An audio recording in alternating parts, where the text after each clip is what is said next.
जय हिंद प्यारे साथियों, आज के इस वीडियो में हम प्रकाश के अपवर्तन को एक बार में खत्म करने वाले, यानी कि वन शॉट वीडियो होगा जिसमें आपका पूरा प्रकाश का अपवर्तन खत्म। ठीक है, ओवरऑल आपको यह वन शॉट बोर्ड के एग्जाम पॉइंट ऑफ व्यू से पढ़ाया जाएगा। ठीक है, इसमें आप लोग को ध्यान से देखना है, इसमें न्यूमेरिकल नहीं होंगे। ठीक है, और अगर आप कुछ इसमें से नोट करना चाहते हैं तो हम आपको बोल देंगे और आप लोग को वीडियो रोक रोक के क्या करना है, सुन के नोट कर लेना है। ठीक है, चलिए स्टार्ट करते हैं। देखिए, प्रकाश का अपवर्तन फिजिक्स का सेकेंड चैप्टर है। क्या है चैप्टर आपका? ये सेकेंड है। ठीक है, प्रकाश का अपवर्तन को हम लोग क्या बोलते हैं अंग्रेजी में? Refraction of light. ठीक है, देखिए इसमें आपको बस ध्यान रखना है विरल माध्यम और एक सघन माध्यम, सघन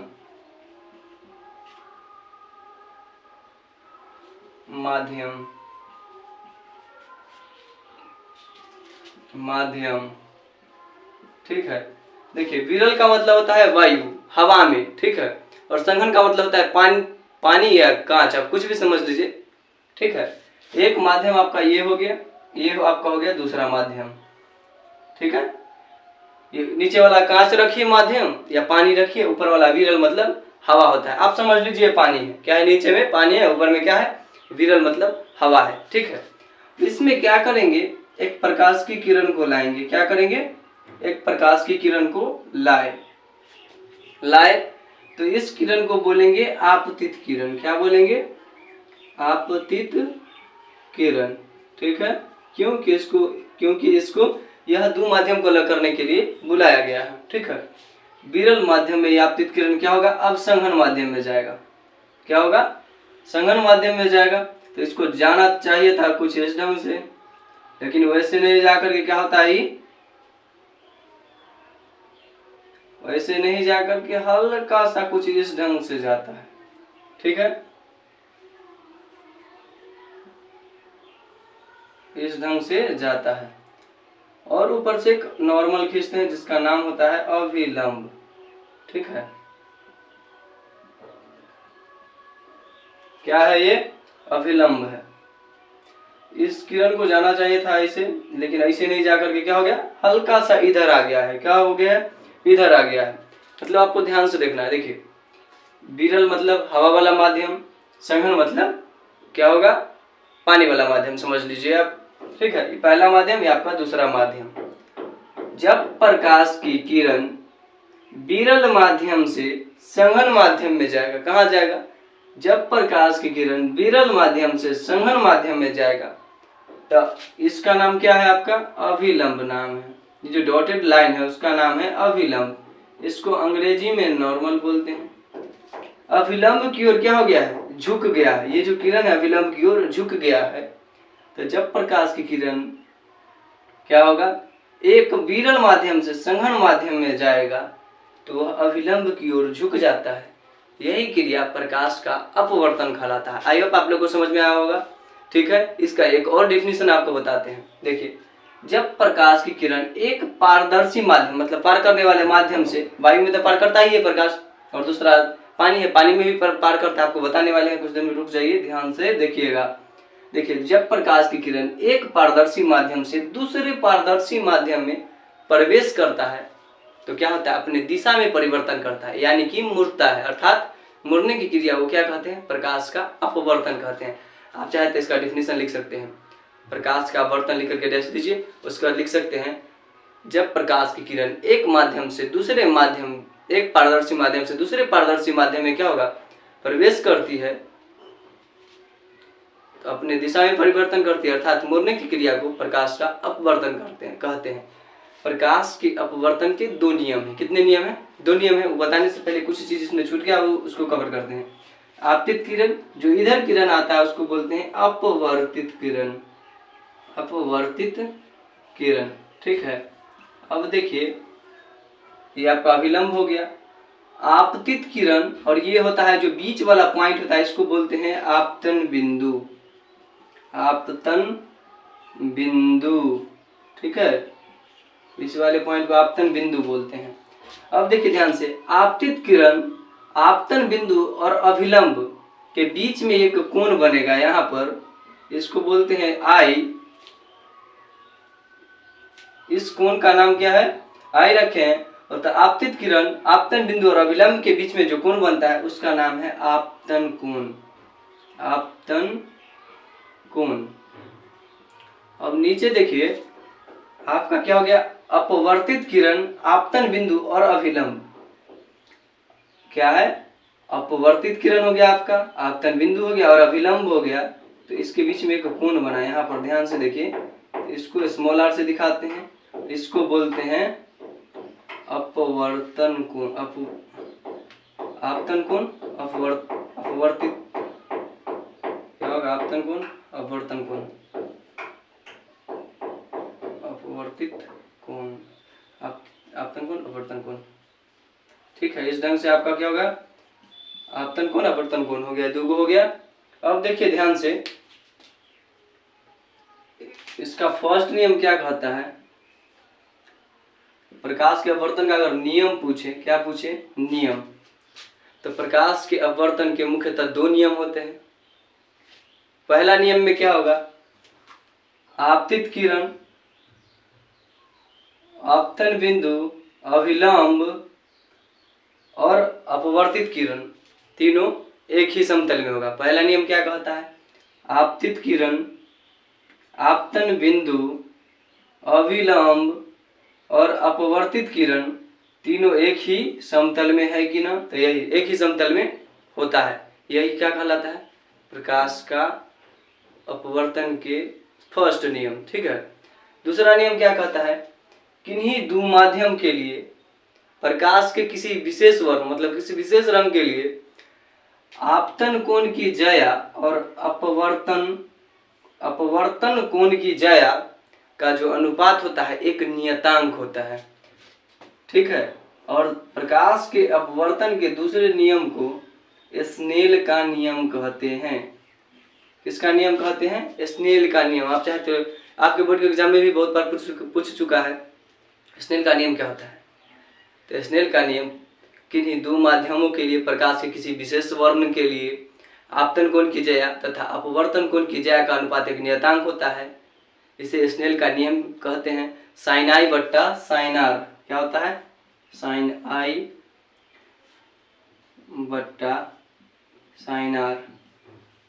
ठीक है, एक नियतांक होता है। ठीक है, यही आपका क्या है? स्नेल का मतलब प्रकाश के अपवर्तन के दूसरे नियम को क्या बोलते हैं? स्नेल का नियम। ठीक है, और स्नेल का नियम भी आपको बता दिए। अब उसको नोट कर लीजिएगा क्योंकि बोर्ड के एग्जाम में पूछता है। यहाँ से आपके बस मुख्यतः दो क्वेश्चन कॉमन बना है, प्रकाश का अपवर्तन क्या है और प्रकाश के अपवर्तन के नियम और स्नेल का नियम। जिसमें नियम पूछने की संभावना कम होता है, अपवर्तन क्या है ये जरूर पूछेगा, और स्नेल का नियम क्या है आपसे ऑब्जेक्टिव में भी पूछ सकता है, सब्जेक्टिव में भी पूछ सकता है, इसलिए आपको याद रखना है। ठीक है, चलिए अब आगे देखते हैं। चलिए हम लोग अब आगे देखते हैं। आगे क्या है? देखिए प्रकाश का क्या पूछेगा आपसे? चाल। कभी कभी ऑब्जेक्टिव के रूप में आपसे चाल पूछ दिया जाता है। तो अगर वायु में बोले या निर्वात में बोले प्रकाश की चाल कितना होता है, वायु में बोले या निर्वात में, तो 3 × 10⁸ मीटर प्रति सेकेंड होता है। या अगर लाख में पूछे तो 3 लाख किलोमीटर प्रति सेकेंड होता है। जल में पूछ लेता तो 2,25,000 किलोमीटर प्रति सेकेंड होता है। अगर कांच में पूछता तो 2 लाख किलोमीटर प्रति सेकेंड आपका क्या होता है? प्रकाश का चाल होता है। इस ढंग से आपके बोर्ड के एग्जाम में अगर ऑब्जेक्टिव पूछता है तो आपको बताना है। ठीक है, बहुत कई बार पूछ चुका है। निर्वात में प्रकाश की चाल क्या होता है? तो 3 लाख किलोमीटर प्रति सेकेंड या 3 × 10⁸ मीटर प्रति सेकेंड। अगर किलोमीटर में रहे तो 3 × 10⁵ समझ गए। चलिए हम लोग आगे क्या देखते हैं? प्रिज्म को देखते हैं। देखिए भैया, प्रिज्म जो होता है किसी कोण पर, क्या है?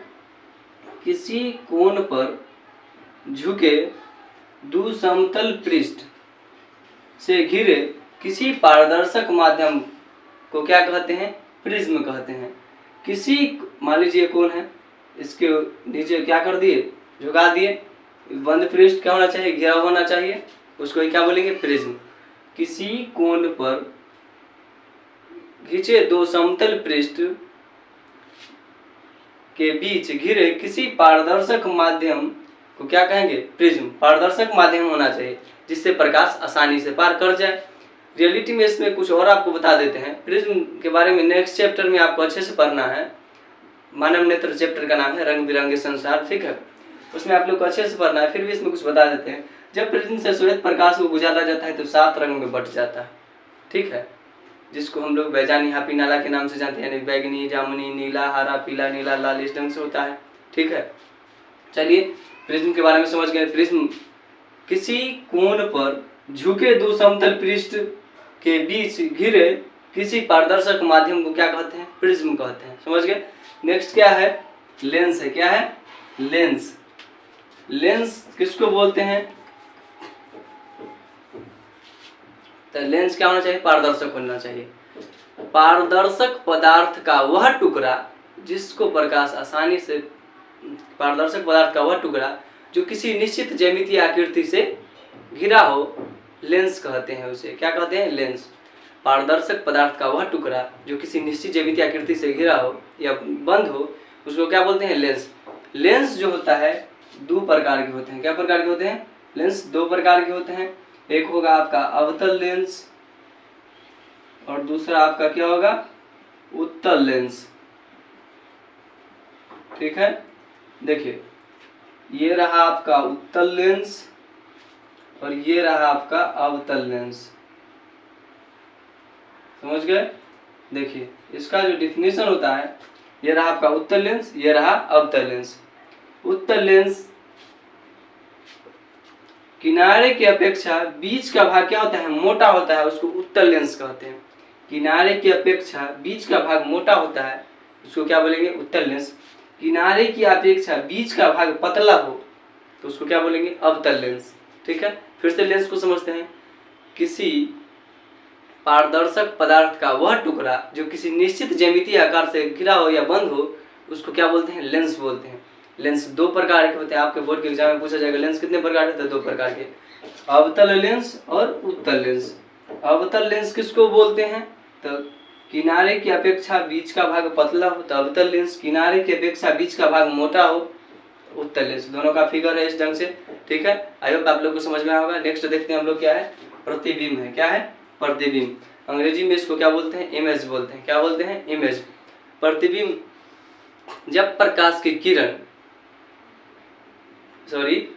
किसी बिंदु स्रोत से आती प्रकाश की किरण अपवर्तन के बाद जिस बिंदु पर मिलती है या जिस बिंदु से आती हुई प्रतीत होती है, उसे उस बिंदु स्रोत का क्या कहते हैं? प्रतिबिंब कहते हैं। क्या कहते हैं? प्रतिबिंब। किसी बिंदु स्रोत से आती प्रकाश की किरण लेंस से अपवर्तन के बाद जिस बिंदु पर मिलती है या जिस बिंदु से आती हुई प्रतीत होती है, उसे उस बिंदु स्रोत का क्या कहते हैं? प्रतिबिंब कहते हैं। प्रतिबिंब 2 प्रकार के होते हैं। एक होता है आपका वास्तविक प्रतिबिंब और दूसरा आपका क्या होगा? आभासी प्रतिबिंब। एक आपका क्या होगा? वास्तविक प्रतिबिंब और दूसरा आपका आभासी प्रतिबिंब। आपको बात बता दे, वास्तविक प्रतिबिंब को अंग्रेजी में रियल इमेज, इसको बोलते हैं वर्चुअल इमेज। आभासी प्रतिबिंब को वर्चुअल इमेज, ठीक है। आभासी प्रतिबिंब को काल्पनिक प्रतिबिंब भी बोलते हैं। वास्तविक प्रतिबिंब जो होता है किसी बिंदु स्रोत से आती प्रकाश की किरण लेंस से अपवर्तन के बाद जिस बिंदु पर वास्तव में मिलती है, उसे उस बिंदु का वास्तविक प्रतिबिंब कहते हैं। और आभासी प्रतिबिंब में, जिसको हम लोग वर्चुअल इमेज या काल्पनिक प्रतिबिंब भी बोलते हैं, किसी बिंदु स्रोत से आती प्रकाश की किरण लेंस से अपवर्तन के बाद जिस बिंदु से आती हुई प्रतीत होती है, उसे उस बिंदु स्रोत का क्या कहते हैं? आभासी प्रतिबिंब कहते हैं, ठीक है। इस ढंग से क्या हो गया? आपका आवर्तन चैप्टर भी क्लियर हो गया। अब चलिए हम लोग देखते हैं अवतल दर्पण और उत्तल दर्पण में किस वस्तु को कहाँ पर रखने से उसका प्रतिबिंब कहाँ बनता है और आगे उसका फॉर्मूला क्या है, जो आपके बोर्ड के लिए जरूरी है, ठीक है। आगे अब देखना शुरू करते हैं। चलिए हम लोग अब आगे देखते हैं। आगे हम लोग को क्या देखना है? उत्तल लेंस में कब कहाँ पर किस वस्तु को रखे तो उसका प्रतिबिंब कहाँ बनेगा, ठीक है। वैसे देखते हैं, ठीक है। देखिए ये रहा हमारा उत्तल लेंस, ठीक है। उत्तल लेंस में 2 F1 F2, 2F1 2F1, मतलब दोनों तरफ 2 फोकस होता है, ठीक है। पूछेगा उत्तल मतलब कि लेंस में कितने फोकस होते हैं, तो मुख्यतः 2 फोकस होते हैं। लेंस में कितने फोकस होते हैं? 2 फोकस होते हैं। ऐसे भी ऑब्जेक्टिव में पूछ लेता है। चलिए उत्तल लेंस में देखते हैं, जब वस्तु को कहाँ रखा जाए तो उसका प्रतिबिंब यहाँ बनेगा। देखिए अगर हम वस्तु को लेंस, ये रहा अपना लेंस, और F1 के बीच में रखते हैं, यहाँ पर F1 हो गया अपना, और इसके बीच में अगर रखेंगे तो वस्तु के पीछे बनेगा। मान लीजिए वस्तु को लेंस तथा F1 के बीच में वस्तु की स्थिति को देते हैं, तो वस्तु के प्रतिबिंब, जो इसका प्रतिबिंब का जो स्थिति होगा वस्तु के पीछे होगा। कैसा होगा? आभासी होगा, सीधा होगा और बड़ा होगा। क्या होगा? बहुत बड़ा होगा और आभासी होगा। अगर F1 पर रखते हैं, ओनली फॉर सिर्फ और सिर्फ वस्तु को यहाँ पर रखते हैं, U से होता है वस्तु की दूरी, अगर U को अगर F1 पर रखते हैं तो कहाँ पर बनेगा फिगर? अनंत पर बनेगा। कहाँ पर बनेगा? अनंत पर बनेगा। कैसा बनेगा? वास्तविक बनेगा, उल्टा बनेगा और बहुत बड़ा बनेगा उसका प्रतिबिंब। ठीक है, वस्तु को अगर F1 पर रखते हैं लेंस में, उत्तल लेंस में, तो उसका प्रतिबिंब अनंत पर बहुत बड़ा बनने वाला है। ठीक है, और वास्तविक और उल्टा होगा। अब देखिए F1 तथा 2F1, ये है अपना F1 और 2F1 के बीच में अगर वस्तु को कहीं रख दे तो उसका जो प्रतिबिंब बनेगा 2F2 तथा अनंत के बीच में, ये हो गया आपका 2F2 और अनंत के बीच में यहाँ पर इसका प्रतिबिंब वस्तु का बनने वाला है। ठीक है, और आगे क्या होगा? वास्तविक होगा, उल्टा होगा और बड़ा होगा। समझ गए? नेक्स्ट क्या है? 2F1, ओनली फॉर, ये रहा आपका 2F1। 2F1 के पास अगर हम क्या करते हैं, वस्तु को रखते हैं तो इसका प्रतिबिंब 2F2 के पास बनेगा। यहाँ पर 2F2 के पास बनेगा, 2F2 पर बनेगा, वास्तविक बनेगा, उल्टा बनेगा और छोटा बनेगा। समझ गए? अब आगे देखिए, आगे क्या बोलता है? F2F1, ये रहा आपका 2F1 तथा अनंत के बीच, 2F1 और अनंत के बीच में क्या करते हैं? वस्तु को अगर डालते हैं तो 2F2 और F2 के बीच बनेगा। F2 और 2F2 के बीच में यहाँ पर इसका प्रतिबिंब बनेगा, वास्तविक होगा, उल्टा होगा और छोटा होगा। अब क्या है? अनंत पर रखते हैं किसी भी वस्तु को, अगर इधर प्रकाश इधर से देंगे तो अनंत यहाँ पर होगा, और प्रकाश उधर से आता है तो अनंत यहाँ पर होगा। तो अनंत पर अगर वस्तु को रखते हैं तो F2 पर बनेगा। कहाँ पर बनेगा? यहाँ पर बनेगा।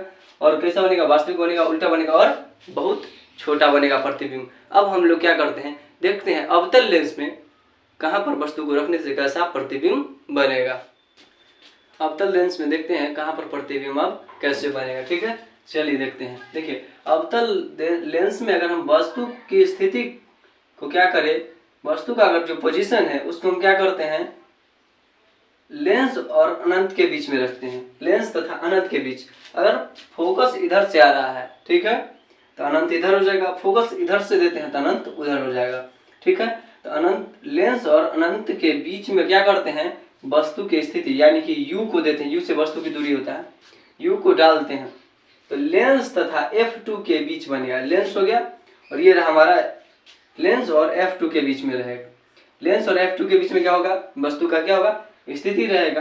कैसा रहेगा? आभासी रहेगा, सीधा रहेगा, और उसका आकार जो होगा वस्तु का छोटा होगा। कैसा होगा? छोटा होगा। अब देखिए आगे क्या कहता है, अनंत पर रखते हैं वस्तु को। अगर अनंत पर रख दे तो कहाँ पर बनेगा उसका प्रतिबिंब? F2 पर बनेगा। तो ये रहा F2, फोकस, दूसरे फोकस पर प्रतिबिंब बनेगा, आभासी बनेगा, सीधा बनेगा और बहुत छोटा बनेगा। अब चलिए जो मोस्ट इंपोर्टेंट क्वेश्चन है, जो कि ओवरऑल आपको न्यूमेरिकल हल करने में जरूरत हो या ऑब्जेक्टिव के रूप में आपके बोर्ड के एग्जाम में पूछा जाता है, उसको देखते हैं। अब हम लोग क्या करते हैं, अब वीडियो के उस टॉपिक पर पहुंच चुके हैं जहां से वीडियो खत्म अब होने वाली है। अब जो आपको बताने वाला हूं उसको जरूर ध्यान में रखिएगा। ठीक है, देखिए कुछ क्वेश्चन है, कुछ सूत्र है, उस महत्वपूर्ण सूत्र है जो कि आपके बोर्ड के एग्जाम में ऑब्जेक्टिव के रूप में प्लस में अगर आप न्यूमेरिकल हल करना चाहते हैं इस चैप्टर का, तो उसके लिए बहुत जरूरी होता है। तो आपको याद करना पड़ेगा। P से क्या होता है? पावर। पावर मतलब क्षमता, आपको याद रखना है। U से वस्तु, ठीक है। V से प्रतिबिंब, F से फोकस होता है। तभी आप सूत्र को समझिएगा। देखिए ध्यान से, यहाँ पर क्या है, आवर्धन। पहले आवर्धन क्या होता है समझ लेते हैं। प्रतिबिंब की दूरी क्या है? प्रतिबिंब की दूरी बटे वस्तु की दूरी के अनुपात को आवर्धन बोलते हैं। M बराबर प्लस में V/U। वस्तु की दूरी बटे प्रतिबिंब की दूरी बटे वस्तु की दूरी के अनुपात को क्या बोलते हैं? आवर्धन बोलते हैं। M बराबर प्लस में V/U होता है। ठीक है, देखिए M बराबर H डैश बटे H से होता है हाइट, ठीक है, लेकिन H डैश से प्रतिबिंब का हाइट और H से वस्तु का हाइट। ये ले M बराबर कभी कभी दे देगा H डैश बटा H, अगर ऑप्शन में रहे तो इसको भी आप क्लिक कर दीजिएगा, अगर प्लस में V/U न रहे तब। ठीक है, अब देखिए लेंस का सूत्र पूछेगा तो 1/v माइनस 1/u बराबर 1/f है। ठीक है, अगला क्या है, स्नेल का नियम। तो साइन आई बटे साइन आर आप पहले ही देख चुके हैं। पी से यानी पावर, पावर मतलब क्षमता, बराबर 1/f, पी बराबर 1/f, या इसी का उल्टा अगर हम करेंगे तो f बराबर क्या हो जाएगा, 1/p हो जाएगा। ठीक है, फिर से पावर, पावर को अगर कहीं जोड़ने के लिए अगर बोल दे तो बहुत सारा पावर दे ले रहेगा, p1 plus p2 plus p3 dot dot अनंत तक जितना पावर दे ले रहे हैं सबको जोड़ने के लिए सूत्र है। देखिए कभी कभी पूछ लिया जाता है लेंस का एसआई मात्रक क्या होता है। ठीक है, लेंस का एसआई मात्रक डायोप्टर होता है, लेकिन यह प्रचलित मात्रक है। रियलिटी में लेंस का जो एसआई मात्रक होता है वो 1/m होता है। क्या होता है, 1/m, यानी कि 1/m, अगर m के पावर कुछ नहीं तो 1 बराबर के बट्टे के ऊपर में जाएगा तो m का पावर क्या हो जाएगा, इनवर्स हो जाएगा, यानी 1 मीटर इनवर्स, या माइनस में पावर 1। ठीक है, इस ढंग से 1/m बोल सकते हैं आप। लेंस का जो एसआई मात्रक 1/m है, लेकिन प्रचलित है वो क्या है, डायोप्टर है। इसलिए आपसे अगर पूछ ले जो लेंस का एसआई मात्रक क्या होता है तो डायोप्टर होता है, डायरेक्ट डायोप्टर होता है। लेंस का मात्रक पूछे तो मात्रक विहीन होता है, लेंस का मात्रक मात्रक विहीन, और लेंस का एसआई मात्रक पूछे तो 1/m या डायोप्टर होता है। डायोप्टर एक प्रचलित मात्रक है। इस ढंग से आप चाहे तो इसका स्क्रीनशॉट ले सकते हैं। ठीक है, देखिए इस ढंग से हम क्या किए, इस चैप्टर को बहुत अच्छे ढंग से क्या किए हैं, ओवरऑल एग्जाम के पॉइंट ऑफ व्यू से खत्म कर चुके हैं। ठीक है, कमेंट सेक्शन में आप लोग जरूर बताइएगा जो यह वीडियो देख करके आपको कैसा लगा, आपको यह वन शॉट समझ में आया या नहीं आया। ठीक है, मिलते हैं नेक्स्ट वीडियो में, तब तक के लिए आप लोग बहुत अच्छे से मेहनत कीजिए ताकि आपके बोर्ड के एग्जाम में अच्छे मार्क्स आ सके। ठीक है।